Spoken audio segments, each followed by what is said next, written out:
decided to participate to this conference with the presentation of some research paper, 4 research paper during the course.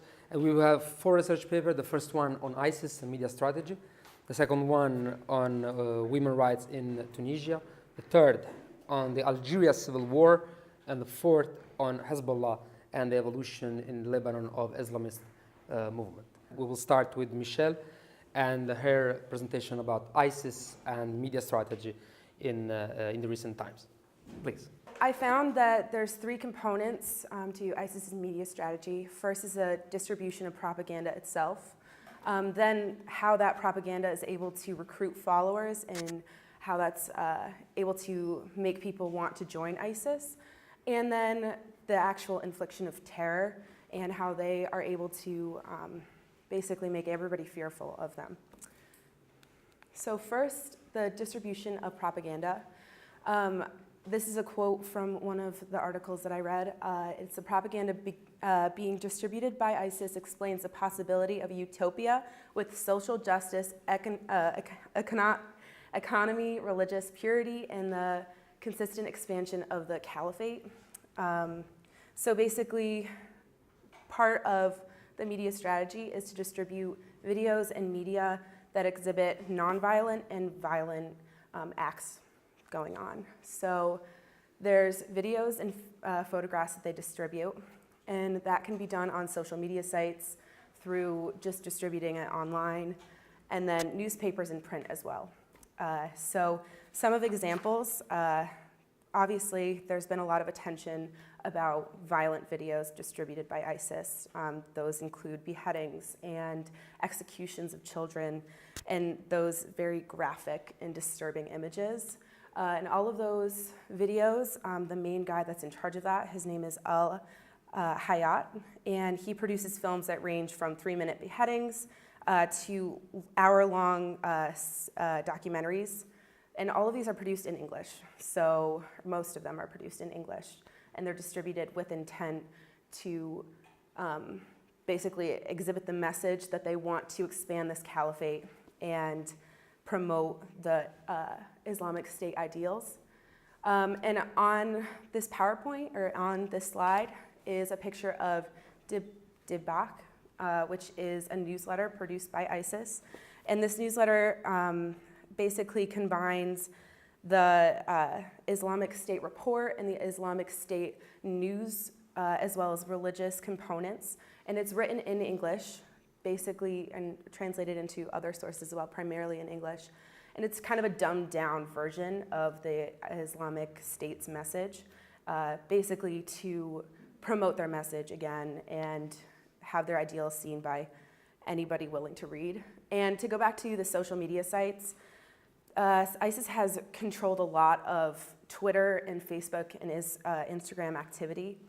Primarily, they focus on hashtags, and they'll take over or hijack different hashtags going on with piggybacking on events. For instance, during the World Cup, they would register a lot of different accounts as ISIS members and flood the internet with using hashtag WC2014 for World Cup with different images and propaganda in order to distribute their message further and, again, hijack on that ideal of what ISIS wants to get across to the world.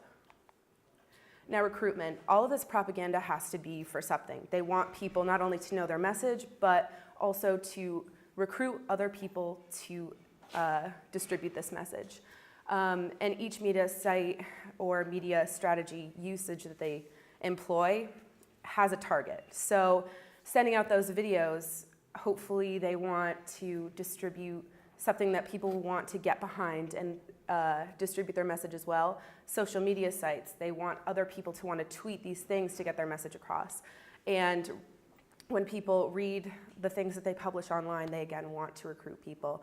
So I specifically looked at the case of Donald Morgan. He is a man from North Carolina in the United States. He was a Catholic man growing up, lived in a suburb, and in 2014, he decided that he wanted to convert to Islam and join ISIS. So he attempted to move to Syria in order to join ISIS.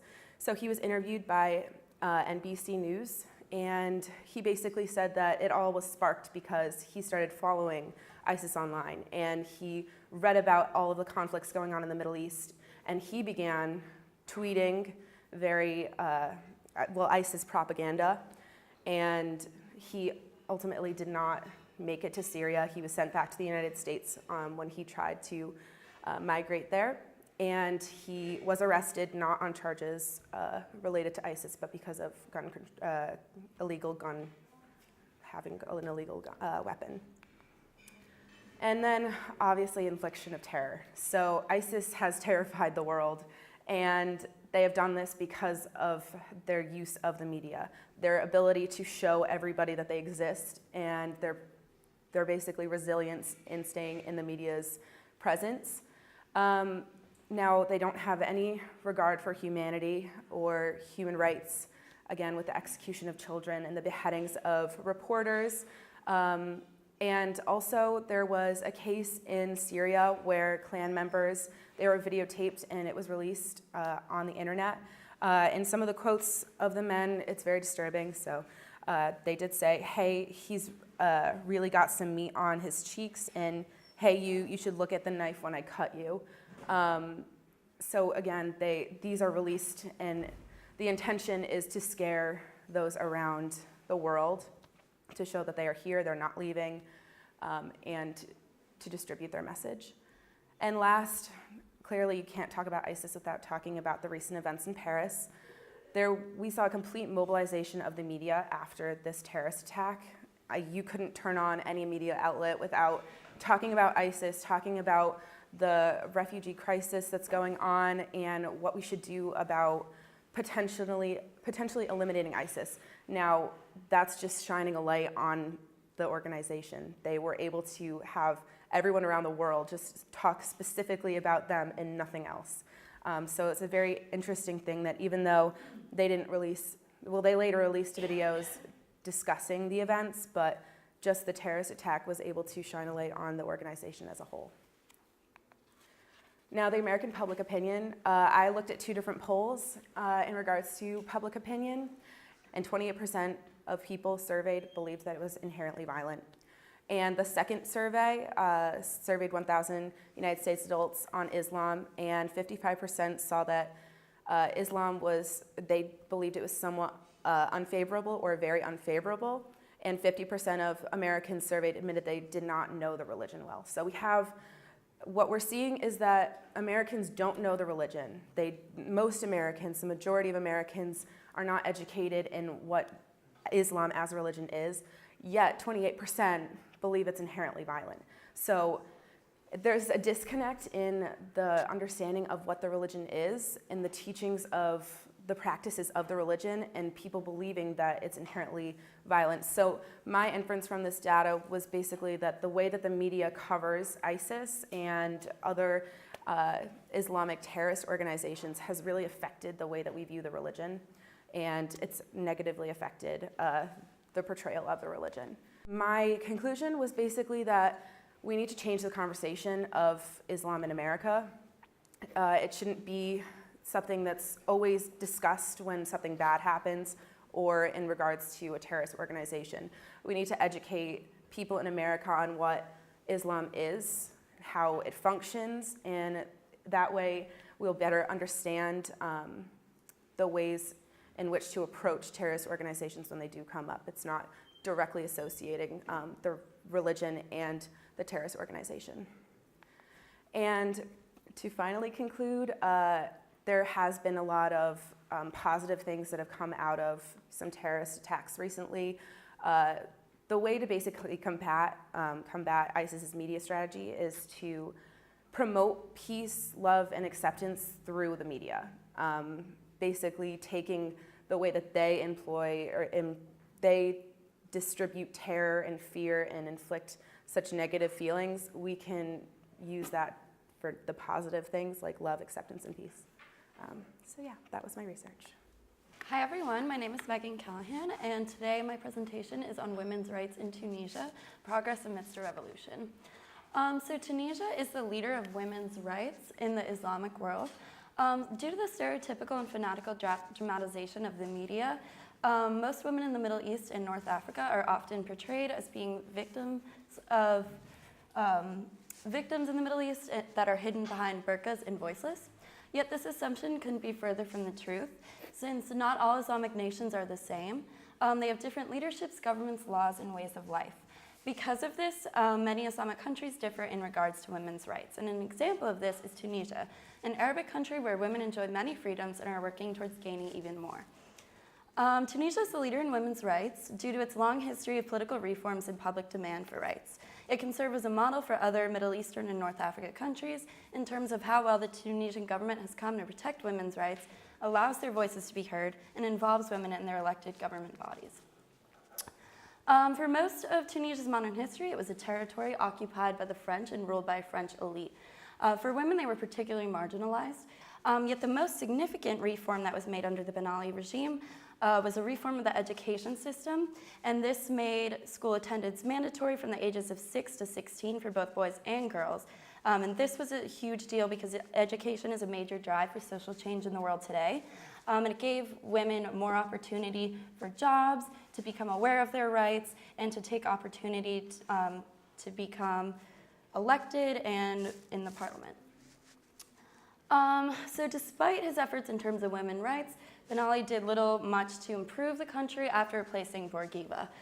He was so widely disliked in the country for his many questionable political objectives, so his regime quickly came to be characterized by great oppression and dissatisfaction among Tunisians. So in December 2010, the citizens began to protest the economic and political hardships that they have been experiencing for years under this regime.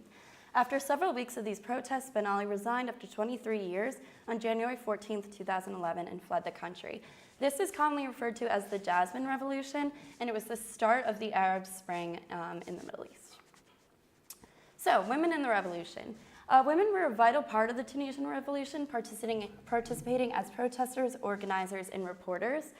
They took to the streets and demanded his resignation just as much as their male counterparts did.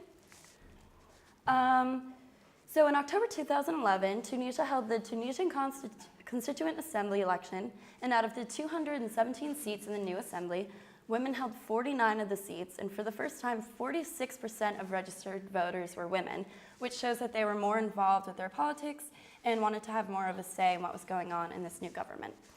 This assembly was now given the task of both governing and drafting a new constitution reflective of the people's wishes, which is to include the protection of women's rights. Highlights from the Constitution include Article 56, which declared that the state engages in protecting achievements in the field of women's rights and reinforcing them, and Article 34, which guarantees women's representation in all elected bodies. So despite having come a long way in the development of women's rights, there remains progress to be made in Tunisia. One major lack of women's rights today is in regards to gender violence. Women are also, they're encouraged often to marry their rapists or remain in a marriage where they are abused rather than seek legal action in order to not bring shame upon the family. A way to change this would be to define what rape and gender-based violence is in the laws in order for this violence to be better recognized. The state should also fund more resources for women who are victims of violence, including shelters and emergency housing for victims of domestic violence and their children, and access to health services for women of rape who are affected both physically and emotionally. Another way to change this discrimination in Tunisia is to have open discussions about this difficult issue in Parliament in order to promote understanding of the issue as well as to promote ending the stigma for victims. And that's it. I chose this topic because Algeria has been known for their wars against other countries and themselves. It seems as if these wars last a lifetime because as soon as one ends, another begins. Algeria keeps fighting an endless battle for their safety and security, and trying to bring a new constitution, a better economy, and social equality isn't easy because someone will always disagree. There's no way to terminate every threat in a country, but learning its history can stop it from happening again. So back in the late 19th century, French played a huge role within Algeria. In fact, the French National Assembly organized departments overseas in the northern part of the country.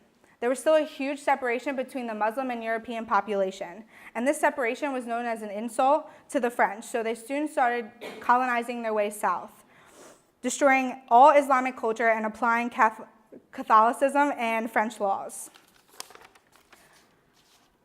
Groups started to form in resistance to the French colonial power. A well-known group is called the National Liberation Front, or the FLN. These groups were created to grasp independence back from France and build a new Algerian sovereignty.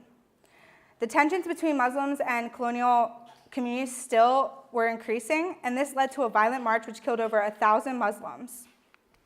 Soon enough, the Algerian War of Independence began. This war lasted around 8 years, and though it was destructive and long, it was a huge defining moment in the country's history.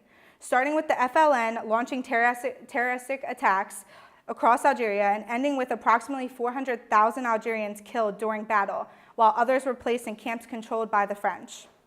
The post-colonial Algeria, unfortunately, did not go as planned. The state system party failed economically, politically, and socially. This economic crisis led to a decrease in oil pricing, the cost of bread rising, and the high unemployment rate due to a demographic boom.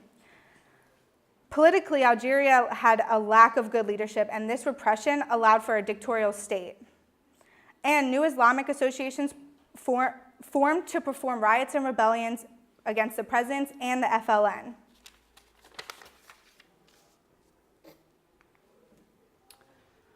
So political power pushed to a military state and with an autocratic approach. So in October of 1988, there was a deadly battle between people and the government. Luis Martinez describes the riot in his book, The Algerian Civil War. The violent demonstrations and the riots, which took place early October 1988, left hundreds dead and wounded as thousands of students, youth, unemployed street people, and others expressed their rage against authorities by targeting their attacks on all symbols of state power, including FLN offices, national companies, government buildings, and such like. A new constitution was formed after these attacks, and it took away power from the armed forces as well as the FLN. Other parties were now allowed to have a chance at a role in the government, like the Islamic Salvation Front, or FIS. FIS, when it won around 50% of the votes in the elections of 1989 and 1991. The Islamic Salvation Front was led by Abbas Mandani, whose main purpose was to rebuild the Islamic State administered by Sharia law. One might say the Algerian Civil War started when the Islamic Salvation Front won the 1991 elections by 50%. They started to force the veil upon female working class, dividing bathing areas by gender, and tried to close down every un-Islamic business throughout Algeria. The National Liberation Front, the military, and the state intervened. They canceled the upcoming second election, nullified all the electoral results. Jailed FIS members and the remaining ran for the hills. The main jihad organization was created, and it was called the Armed Islamic Group, or the GIA. This group was set out to destabilize the enemy, whether it be the government or the FIS. They kept quiet until 1993, when a steady succession of university academics, intellectuals, writers, journalists, and medical doctors were assassinated. Meanwhile, the GIA became the most high-profile army. More and more groups were merging with them. Another group, the Islamic Salvation Army, was then formed to end the discrimination of the GIA. They had discriminated towards women and foreigners who were clearly irrelevant to this suppression. Soon enough, AIS started attacking GIA's organizations and created even more tension that led to a locked combat. In 1997, small but brutal attacks all over Algeria started to break out. They left hundreds dead. These massacres went on for over a year. Sadly, nothing was done to help or prevent this situation. The Islamic Salvation Army had given all they had against the GIA, and the government was out of options. But in 1999, the new president, named Abdelaziz Bouteflika, was elected. He passed the Civil Harmony Act that allowed fighters to come forward and turn themselves in without receiving a sentence. Bouteflika created controlled change within Algeria and brought peace after a 10-year dirty war. Introducing changes to the constitution, he banned all Islamic parties and restored the role of the National Liberation Front. He rebuilt safety and security, and even though he didn't end all violence, he eliminated the majority of it. There will always be rebels, people who don't agree, and people who want to resist the government, but he was able to end a 10-year war that killed millions. And he was also elected for another 5-year term and rewarded for his ability to stabilize a broken country. Thank you. The Karbala paradigm emphasizes the idea of the struggle between the oppressed and the oppressors. It's a cornerstone of the Shia sect of Islam, and it dates back to Karbala in 680 of the Common Era, when Hussein ibn Ali was killed at the hands of the oppressive Umayyad Caliphate. He's remembered today as a martyr and as a representative of the power of loss of power of the masses of people against the powerful elite. This gave direction to the Shiite movement, especially in the Israeli-Palestinian conflict.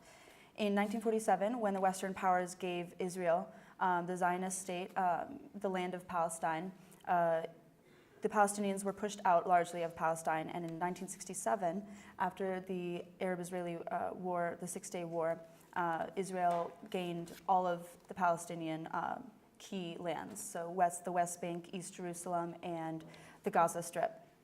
And in this way, the Shiite movement became a strong movement within Lebanon and within the Shiite masses of Palestine against this one common oppressor, which was Israel. And this gave way to the catalysm of Hezbollah's evolution. Once Palestinians had begun to be pushed out and mainly north into southern Lebanon, a strong nationalist movement began to take hold. And in 1964, the members of the Arab League used this nationalist movement to found the Palestinian Liberation Organization. It had a large support base, and it was founded on this chartered mission that virtually was meant to use any means necessary to exert force upon the Israel state so that the Zionist state would leave and they could establish a Palestinian state.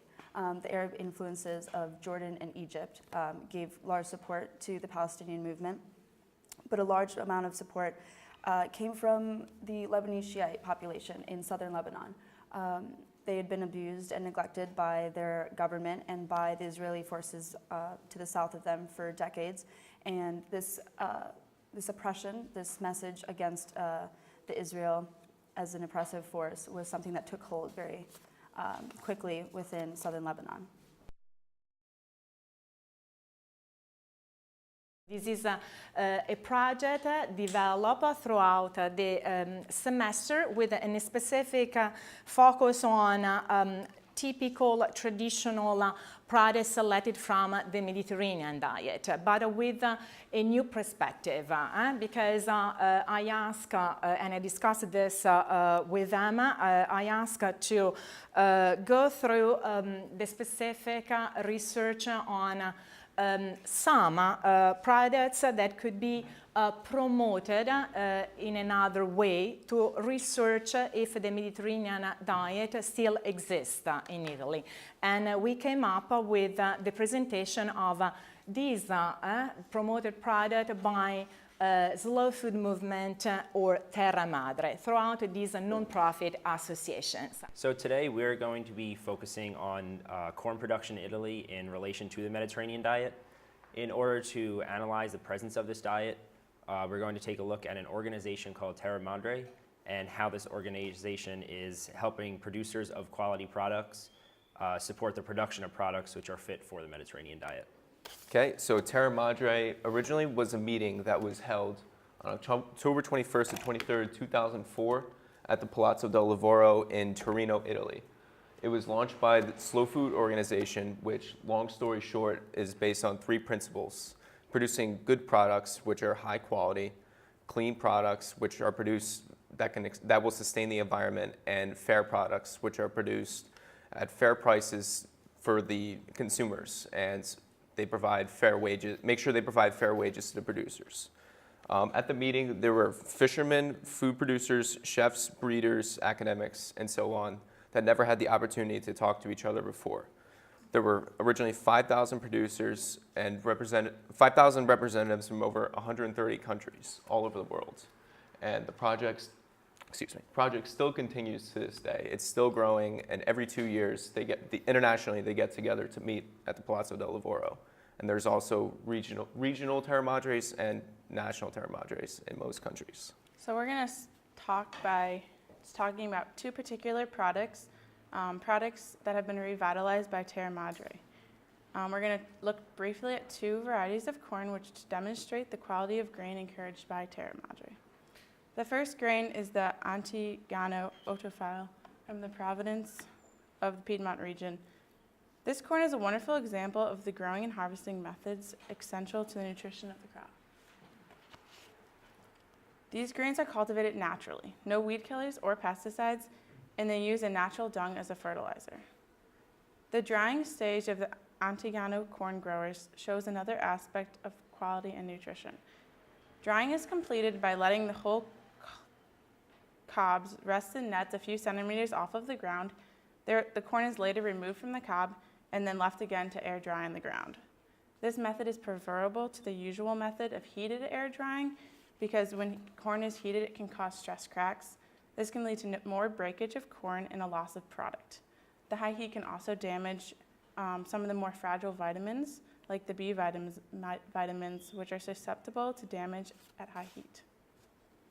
The last step of the Antigano production is the grinding. The grain is stone ground. This ensures that all parts of the grain are part of the flour, especially the germ and the bran, which contain large amounts of fiber and protein, often lost in other processing techniques. As Marie discussed, it's important to grow corn in a way in which the highest quality crop is produced while protecting the environment throughout the process. In addition to Antignano corn, the growers of Vincentino Marano corn also focus on this concept while recognizing the importance of some of the aspects of Terra Madre, such as building a network or sense of community among the farmers. Vincentino Marano corn is grown through a mix of producers in the city of Vicenza in the region of Veneto in order to protect this specific variety of corn from genetic erosion. The pure seed of this corn is produced and then distributed to local farmers, and the community aids in the protection and control of the corn growers and their respective mills by actively monitoring the steps from production through packaging. They adhere to specific guidelines in order to maintain the highest quality production process as well as the best quality crop. The Vincentino Marano corn growers grow about 60,000 kilograms of corn every year, and this production is broken into two different types of farming. The first is that 50,000 kilograms of it is produced through integrated farming, and this is a farming system in which high quality food is produced by using various resources such as soil, water, air, and nature, as well as regulating factors to farm sustainably and with as little polluting inputs as possible. This system of farming works to preserve and enhance soil fertility, maintain and improve a diverse environment, and adhere to ethical and social criteria. And then finally, the remaining 10,000 kilograms of corn produced every year is done so organically. And being grown organically simply means the process is carried out without the use of man-made fertilizers or pesticides, as Maria has previously mentioned. These products and their production, supported by the Terra Madre organization, show an important aspect of what is necessary to keep the Mediterranean diet alive today. The Mediterranean diet relies upon the production of quality grains.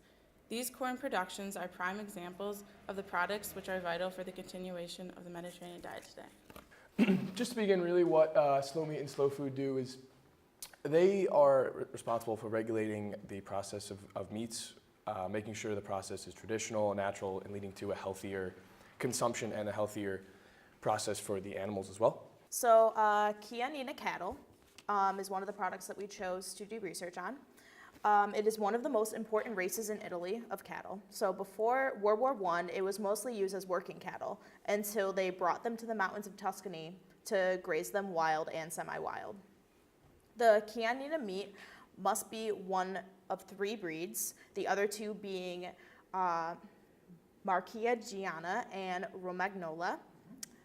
It can be male or female, ranging from age 12 to 24 months. And they must be born in Italy on farms registered on the National Genealogical Registry. They must be fed with fresh or reserved forage from Central Apennines, and the area they are slaughtered, in the area they are slaughtered, and they must be inspected by experts before they are slaughtered. So this is just a picture of Chianina cattle grazing on the mountains of Tuscany. So some of the dishes in the Mediterranean diet, first of all, they have to have the seal of quality, which is the IGP Vitellone Bianco del Appennino by the European Union. Also, they must be sold by member butchers. Some traditional dishes existing in Italy today using chianina meat is stew chianina and steak chianina, which is a popular Florentine dish. The second type of slow meat we will discuss is Fassone Piedmontese cattle. This cattle was discovered over 100 years ago in the Piedmont region of northwest Italy. This beef is prized for its heavy musculature, and its unique genetic composition makes these animals naturally develop a much greater muscle mass compared to conventional cattle. You can see this picture here on your right. The combination of leanness and tenderness make this a delicious and healthy option in the Mediterranean diet. Piedmontese beef is naturally lean and also low in saturated fats and calories with respect to other types of beef. It is higher in protein per ounce than other beef choices, and it has a high amount of intramuscular fat, which makes it very flavorful. It's also very low in cholesterol levels. Piedmontese beef can traditionally be eaten raw, seasoned with olive oil, salt, and pepper, and the beef can also be boiled with salt in different sauces or made into a savory beef stew. So the third meat that we studied was the Mare Nostrum meat. It's also known as the cow meat of Tuscany. It's very popular in regions such as Tuscany, Marche, and Lazio. It's a descendant of early European cows, and what makes this meat so unique is that it's very adaptable in many environments, and Maremma specifically has a lot of marshy lands, so it helps be good, allowed to be there, as well as it's a year-round and must be kept outdoors and roam freely.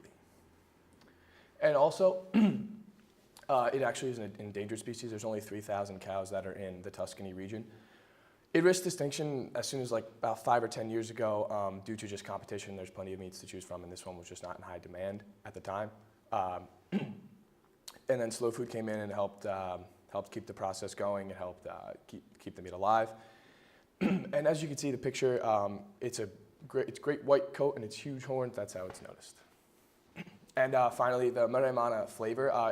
It's very good because when you cook it, it keeps the water in, so that keeps the meat very flavorful and wholesome, as well as the process of allowing it to roam freely. That helps keep the taste and keep it very good. Bright color, nice aroma, and it's perfect for meat stews. We believe these three types of meat prove that the Mediterranean diet still exists today. This is because the animals are handled in a humane way throughout the entire production process. The farmers that raise the cattle are committed to managing their land in a sustainable and ethical way. The animals are grown slowly. They are not added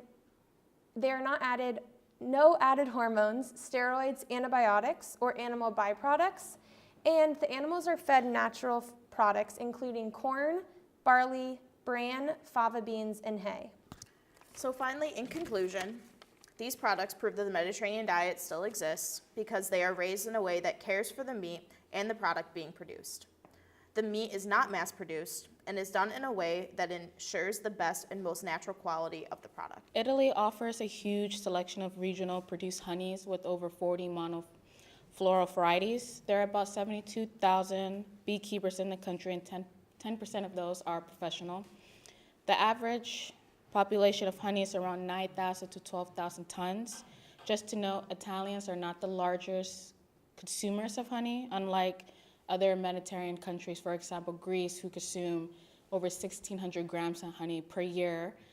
But, for example, Italy only consumes 400 grams of honey per year, which is not a lot. But unlike other countries, Italy has varieties of honey by flavor, scent, color, etc., which makes their honey very popular throughout the world. Oh, second slide. The Italian bee is a subspecies of Apis mellifera ligustica. Are mostly used in the honey world production due to their ability to adapt to most climates. They quickly became the favorite bee stock in the country and also in other countries, for example, United States. These bees are yellow, brownish color, and with black and brown stripes. They are known for their gentle behavior, unlike aggressive bees. Italian bees are recognized for their extended periods of brooding, which means they start populating early in the spring and throughout the fall, which give us a good population of excellent honey producers. The great thing about Italian bees, they keep their hives clean and less prone to diseases than their German counterparts. We chose to talk about a few types of honey from the northern, central, and southern regions of Italy and their organoleptic characteristics. So in the Abruzzo region, we have winter savory and ironwort honeys that come in a lighter, pale color and have very light scents and taste. Then the Sicilian honeys, which are much stronger in taste, very intense taste, like the citrus and the barrage honeys, which also come in a light color but are very persistent, sweet flavors. And then the Piedmont honeys from the Piedmont region, such as fir honeydew, wildflower, and rhododendron, which are also very persistent flavors, sweet but not as sweet as the Sicilian honey. And those three varieties, the fir, honeydew, wildflower, and rhododendron, are all protected by the slow food arc of taste. And here are some other dishes that from the rest of the Mediterranean that use honey primarily. Strufoli, an Italian sweet dish. Baklava, also a sweet dish but of Greece. And a chicken cooked with honey and saffron, common to Morocco. There are very many health benefits when it comes to honey, which is why it's included in a lot of Mediterranean recipes. First off, honey is considered 1 to 1.5 times sweeter due to its fructose content, so much less of it is needed. Consuming honey over sugar will result lower blood sugar. There are also many vital nutrients and high levels of phenolic acids, and which protect against coronary heart disease, strokes, and cancers. Potassium, calcium, and manganese are also some of the minerals one can find in the honey. Honey is known to improve digestion and reduce many gastrointestinal disorders. Due to the antibacterial properties, it can be very effective in fighting bacteria. And there are many ways, as Dominic said, that it's incorporated into different recipes. So why should slow food continue to protect the bees? First off, bees that make our honey are undoubtedly linked to our ecosystem. They play an essential role in the agriculture by pollinating all of the plants. The slow food is one of the associations that continue to educate and increase the public's awareness in the importance of preserving our resources and encouraging the sustainable agricultural practices. The association supports small producers and farmers markets and their quality of food. The authenticity of origins is important to our consumers as well as the local producers. The honey today is a valuable product that's included in a lot of the traditional dishes.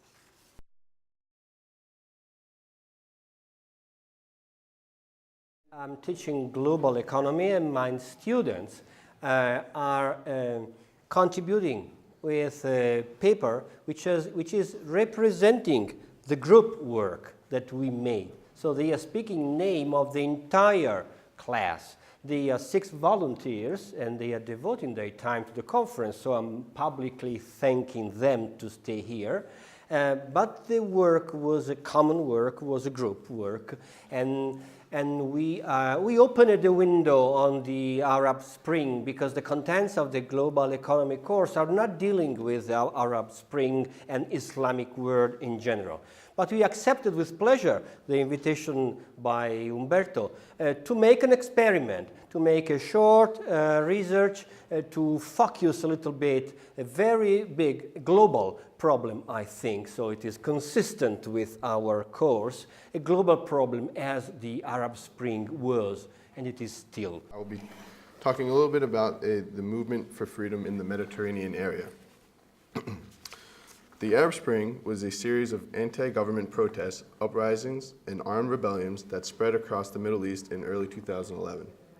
Their purpose, relative success, and outcome remain hotly disputed. The term Arab Spring was popularized by the Western media in early 2011. It stands for a long protest and uprising movement since the last months of 2010 up to mid-2012. in many Arab countries, including Tunisia, Egypt, Syria, Libya, Yemen, Algeria, Iraq, Bahrain, Jordan, and Djibouti. The first step of the protest was the self-immolation of Tunisian Mohamed Bouazi. Unable to find work and selling fruit at a roadside stand, Bouazi had his wares confiscated by a municipal inspector on the 17th of December in 2010. An hour later, he doused himself with gasoline and set himself afire. His subsequent death brought together various groups dissatisfied with the existing system, including many unemployed political and human rights activists, trade unionists, students, professors, lawyers, and others to begin the Tunisian Revolution. It was political upheaval against dictatorship, but at the same time, clear economic reasons urged the people to protest. The key to the mass appeal of the Arab Spring was its universal message. It called on the Arabs to take back their country away from the corrupt elites, a perfect mixture of patriotism and social message. Instead of ideological slogans, the protesters wielded national flags along with the iconic rallying call that became the symbol of the uprisings across the region. The Arab Spring united for a brief time both secularists and Islamists, left-wing groups, and advocates of liberal economic reform, middle classes, and the poor. Although backed in some countries by youth activist groups and unions, the protests were initially largely spontaneous, not linked to a particular political party or ideological current. That made it difficult for the regime to decapitate the movement by simply arresting a few troublemakers, a situation that the security forces were completely unprepared for. The most iconic and best attended protests took place on Fridays, when Muslim believers head to the mosque for the weekly sermon and prayers. Although the protests were not religiously inspired, the mosque became the perfect starting point for mass gatherings. The authorities could block off the main squares and target universities, but they could not close down all mosques. The response of Arab dictators to mass protests was particularly awful, going from dismissal to panic, from police brutality to piecemeal reform that came too little too late. Attempts to put down the protests through the use of force backfired spectacularly. In Libya and Syria, it led to civil war. Every funeral for the victim of state violence only deepened the anger and brought more people to the street. Thanks to the Arab Spring, a new dynamic society is emerging. Young people, unions, free associations for human rights, and bloggers. The protest movement was at its core an expression of deep-seated resentment at the aging Arab dictatorships, anger at the brutality of the security apparatus, and for globalization of rights. The protest shared some techniques of civil resistance and sustained campaigns involving strikes, demonstrations, marches, and rallies, as well as the effective use of social media to organize, communicate, and raise awareness in the face of state attempts at repression and internet censorship, most notably used by the youth members of the Arab population. Many Arab Spring demonstrations were met with violent responses from authorities, as well as from pro-government militias and counter-demonstrators. These attacks were answered with violence from protesters in some cases. It turned into a new perspective of hopes for Arab people. Some modernizing countries today represent a good example, even in the terms of changing economic systems in the global economy. Rather than a single event, it's probably more useful to define the 2011 uprisings as a catalyst for long-term change whose final outcome is yet to be seen.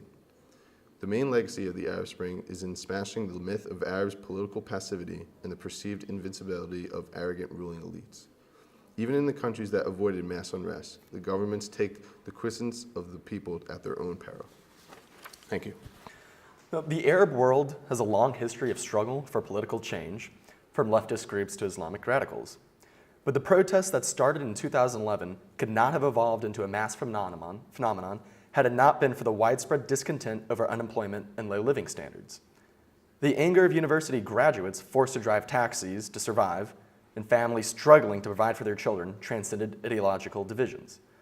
The economic situation could stabilize over time under a competent and credible government, but by the end of the 20th century, most Arab dictatorships were utterly bankrupt, both ideologically and morally. The Arab Spring is widely believed to have been instigated by dissatisfaction with the role of local governments, particularly by youth and unions, though some have speculated that wide gaps in income levels may have had a hand as well. Numerous factors led to the protests, including issues such as economic decline, unemployment, extreme poverty, and the rise of prices of basic goods. Everything is worsening because of the current economic crisis. Political corruption should be considered as a macroeconomic element. Corruption followed the privatization of state assets in some countries, and in turn was followed by a wide consensus of leftist groups and unions who together wanted higher wages and a reversal of dodgy privatization deals. On the other hand, others wanted liberal reforms to make more room for the private sector. All political parties promised more jobs, but none came close to developing a program with concrete economic policies. One more question will be put into clear evidence. Arab regimes have been sitting on a demographic time bomb for decades. According to the UN Development Program, the population in Arab countries more than doubled between 1975 and 2005, reaching 314 million people. In Egypt alone, 2/3 of the population is under the age of 30. Political and economic development in most Arab states simply cannot keep up with the staggering increase in the population, as the ruling elite's incompetence helped lay the seeds for their own demise. Demographic structural factors, such as a large percentage of educated but dissatisfied youth within the entire population, are thus crucial. Economic hardships can be tolerated if the people believe there is a better future ahead, or feel that the pain is at least somewhat equally distributed. Neither was the case in the Arab world, where the state-led development gave place to crony capitalism that benefited only a small minority. In Egypt, new business elites collaborated with the regime to amass fortunes unimaginable to the majority of the population, surviving on $2 a day. In Tunisia, no investment deal was closed without a kickback to the ruling family. The influence of social media on political activism during the Arab uprisings has been much debated. Some critics have argued that digital technologies and other forms of communication, videos, cellular phones, blogs, photos, and text messages, have brought about the concept of a digital democracy in parts of North Africa affected by the uprisings. Others have claimed that in order to understand the role of social media during the Arab uprisings, it must first be understood that high rates of unemployment and corrupt political regimes have led to dissent movements within the region. Through social media, the ideals of rebel groups, as well as the current situations in each country, have received international attention. It is still debated whether or not social media has acted as a primary catalyst for the Arab Spring to gain momentum and become an internationally recognized situation. The first mass protest in Egypt was announced on Facebook by an anonymous group of activists, who in a few days managed to attract tens of thousands of people. Social media proved a powerful mobilization tool that helped the activists to outwit the police. Equally important has been the role of social media and digital technologies in giving citizens within areas affected by the Arab uprisings a means for collective activism to circumvent state-operated media channels. 9 out of 10 Egyptians and Tunisians responded to a poll that they used Facebook to organize protests and spread awareness. Furthermore, 28% of Egyptians and 29% of Tunisians from the same poll said that blocking Facebook greatly hindered and/or disrupted communication. Revolutions that were previously started on Facebook alone were rapidly squashed by secret police in those countries. So much so that in Egypt, a prominent activist group always had "Do not use Facebook or Twitter" on the front and backs of their revolutionary material. Further evidence that suggests an important role of social media on the uprisings is the fact that social media use more than doubled in Arab countries during the protests. Some research has shown how collective intelligence and dynamics of the crowd in participatory systems such as social media have the immense power to support a collective action, such as foment a political change. This influx of social media usage indicates the kind of people that were essentially powering the Arab Spring. Young people fueled the revolts of the various Arab countries by using the new generation's abilities of social networking to release the word of uprising to not only other Arab nations, but nations all over the world. As of the 5th of April 2011, the amount of Facebook users in the Arabian nations surpassed 27.7 million people, indicating that the constant growth of people connected via social media acted as an asset where communication was concerned. Others have argued that television, specifically the constant live coverage by Al Jazeera and the sporadic live coverage by BBC News and others, was highly important for the Egyptian Revolution of 2011, as the cameras provided exposure and prevented mass violence by the Egyptian government in Tahrir Square, as opposed to the lack of such live coverage and the more widespread violence in Libya. The ability of protesters to focus their demonstrations on a single area and to be covered live was fundamental in Egypt, but was not possible in Libya, Bahrain, and Syria. Different sorts of media, such as image and video, were also used to portray the information. Images surfaced that showed current events, which illustrated what was going on within the Arabian nations. The visual media that spread throughout the internet depicted not only singular moments, but showed the Arabian nation's history and the change that was to come. Thank you. For this topic, we kind of chose 4 countries to expand on, and the first one is Tunisia. So, protests began after the death of Mohamed Bouazizi on December 17, 2010. The protest constituted the most dramatic wave of social and political unrest in Tunisia in 3 decades, and have resulted in scores of deaths and injuries, most of which were the result of action by police and security forces against demonstrators. Finally, Ben Ali fled into exile in Saudi Arabia, ending his 23 years in power. Ben Ali was one of North Africa's strongmen. He was undemocratic, brutal against dissenters, a fitful steward of the economy, but a friend of Western governments because of his hard line against Islamists. Ben Ali pushed a sweeping anti-terrorism law through Parliament in 2003, leading to hundreds of arbitrary arrests and cases of torture. As an ally of the West in its fight against terrorism, Ben Ali was nonetheless treated very leniently by international organizations. A state of emergency was declared after the turmoils in a caretaker coalition government was created following Ben Ali's departure, which included members of Ben Ali's party, the Constitutional Democratic Rally, as well as opposition figures from other ministries. However, the 5 newly appointed non-RCD ministers resigned almost immediately. On the 23rd of October 2011, citizens voted in the first post-revolution election to elect representatives to a 217-member Constituent Assembly that would be responsible for the new constitution. The leading Islamist party, Ennahda, won 37% of the votes and managed to elect 42 women to the Constituent Assembly. On the 26th of January 2014, a new constitution was elected. The Constitution is seen as progressive, increases human rights, gender equality, government duties toward people, lays out the ground for a new parliamentary system, and makes Tunisia a decentralized and open government. Ben Ali became the first Arab dictator to be overthrown in a popular revolution in half a century.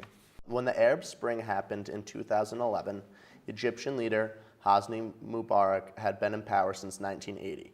He resigned on February 11, 2011, after 18 days of massive protests.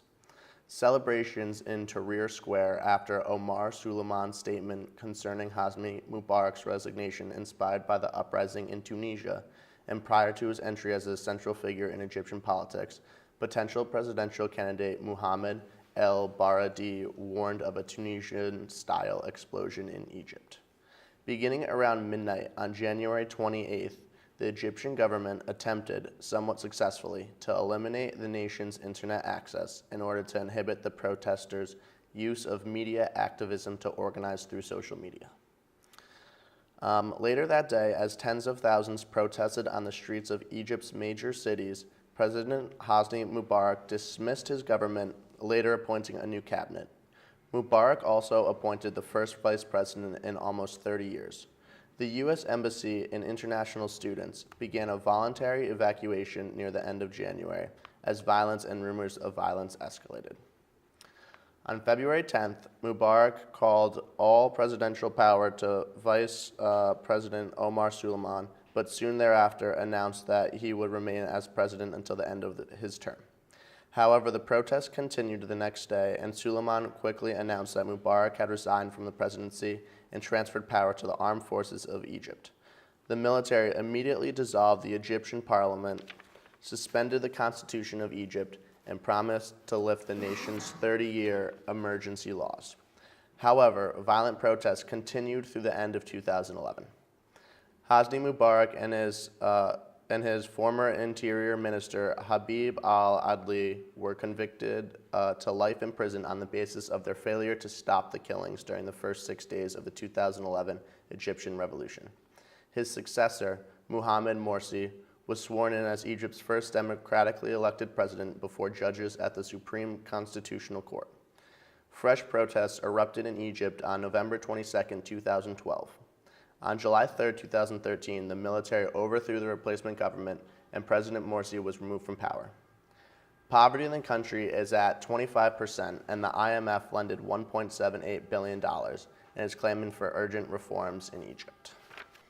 Protests in Syria started on January 6, 2011, when a police officer assaulted a man in public in Old Damascus. The man was arrested right after the assault. As a result, protesters called for the freedom of the arrested man. Soon, a day of rage was set for the 4th to 5th of February, but it was uneventful. On March 6th, the Syrian security forces arrested about 15 children in Dara, in southern Syria, for writing slogans against the government.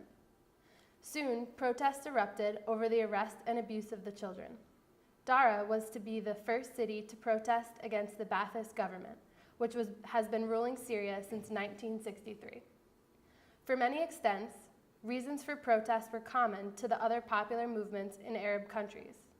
The first requests from the movements to President Bashar al-Assad were reforms to introduce democracy. 1/3 of the Syrian population live below the poverty line. Thousands of protesters gathered in Damascus, Aleppo, al-Hasaka, Dara, Deir Hazor, and Hama on March 15th, with recently released politician Suhar Atassi becoming an unofficial spokesperson for the Syrian Revolution. The next day, there were reports of approximately 3,000 arrests and a few martyrs, but there are no official figures on the number of deaths.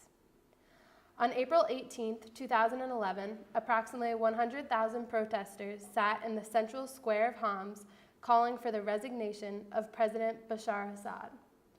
Protests continued through July 2011, the government responding with harsh security clampdowns and military operations in several districts, especially in the north. On July 31st, Syrian army tanks stormed several cities, including Hama, Deir ez-Zor, Abu Kamal, and Herat near Dara. At least 136 people were killed, the highest death toll in any day since the start of the uprising. On August 5, 2011, an anti-government demonstration took place in Syria called God is With Us, during which the Syrian security forces shot the protesters from inside the ambulances, killing 11 people consequently. By late November to early December, the Baba Amr district of Homs fell under armed Syrian opposition control, but opposition to Assad is extremely fragmented and leaderless. By late December, the battles between the government's security forces and the rebel Free Syrian Army intensified in Idlib governorate. Cities in Idlib and neighborhoods in Homs and Hama began falling into the control of the opposition. During this time, military operations in Homs and Hama stopped. By March 2012, the government began military operations against the opposition in Idlib governorate, including the city of Idlib, which fell to the army by the mid-March. Saraqib and Sarmin were also recaptured by the government during the month. Still, at this time, the opposition managed to capture Al-Qasir and Rastan. Heavy fighting also continued in several neighborhoods in Homs and the city of Hama. The FSA also started to conduct hit-and-run attacks in the pro-Assad Aleppo governorate, which they were not able to do before. Heavy to sporadic fighting was also continuing in the Dara and Deir ez-Zor governorates. By late April 2012, despite a ceasefire being declared in the whole country, sporadic fighting continued, with heavy clashes, specifically in Al-Qasir, where rebel forces controlled the northern part of the city, while the military held the southern part. FSA forces were holding onto Al-Qasir due to it being the last major transit point toward the Lebanese border. A rebel commander from the Farouk Brigade in the town reported that 2,000 Farouk fighters had been killed in Homs province since August 2011. At this point, there were talks among the rebels in Al-Qasir, where many of the retreating rebels from Homs city Baba Arm district had gone, of Homs being abandoned completely. On June 12, 2012, the UN peacekeeping chief in Syria stated that, in his view, Syria has entered a period of civil war, with 120,000 people dead.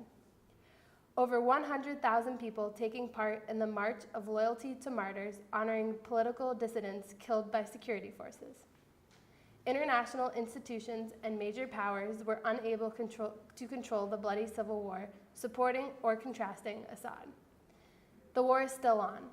5 million refugees are escaping in Lebanon, Jordan, and Turkey. The ISIS army is dangerously approaching. Thank you.